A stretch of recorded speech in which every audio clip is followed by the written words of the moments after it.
All right, I have a really simple circuit here. That's what type of thing you can build on your breadboard. I've got a 9-volt battery. I've got it plugged into this little terminal here, so all of these along here are 9 volts.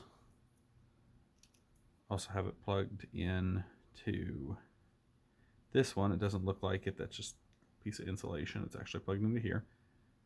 So all of these are at ground. You may need to strip these back a little bit farther, just playing with the stuff from the kit here. There's not a whole lot of exposed wire, so you can take just a pocket knife and strip back some of the wire or some of the insulation. If you break it, you can just cut it a little shorter and try again. But what I wanted to show you was there's actually 2 paths for the current here. So this is a parallel circuit. Current can come through here, gets to this resistor. Some of it flows through the resistor, then over to here, and notice these are in the same column here, so it can go right through this LED to ground.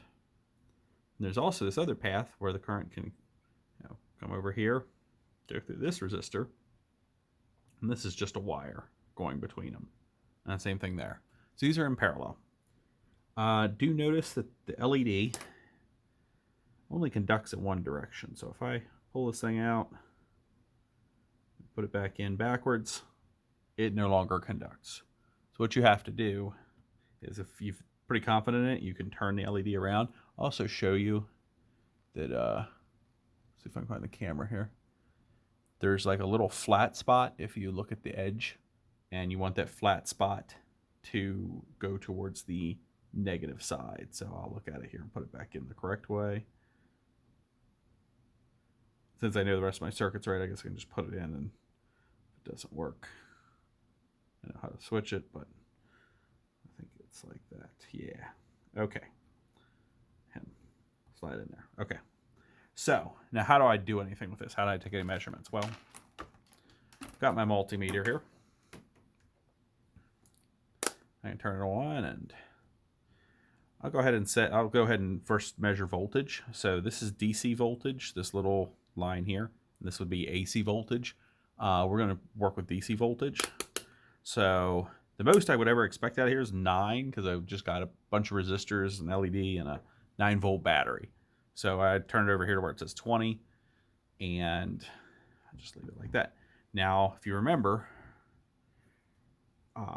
parallel circuits, to measure voltage, you measure in parallel. So if I want to know what the voltage across this resistor is, I can take my meter here, connect them, and actually it's just out of sight here. Let me move this guy.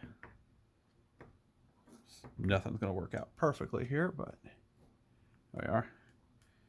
I take my meter here, measure in parallel to this resistor. I can see,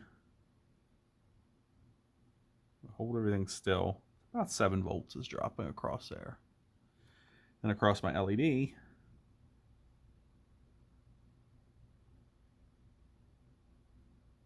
across my LED, about 1.9. The 7 plus 1.9 is about 8.9. So out of 9-volt battery, it's probably starting to wear down a little bit. That's probably about right. So what I'm saying is there's 9 volts here. There's 9 volts across this whole thing. There's 9 volts across this whole thing. That's what it means to be in parallel. But if I look at just these 2 pieces, there's 7 volts across here and about 1.9 across this LED. Now if I do the same thing over here with this wire, notice I got about 8.85 dropping there. And we kind of expect that because the wire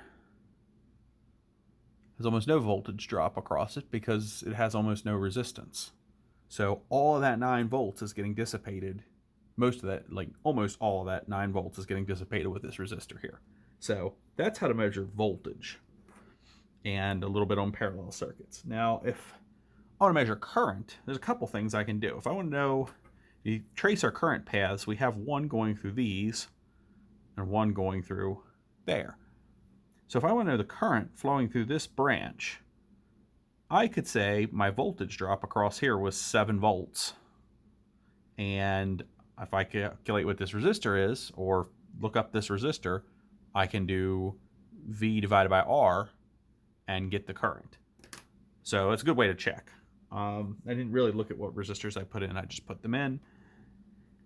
But what I'm going to do instead is show you how to measure current. Now, current, you have to measure in series.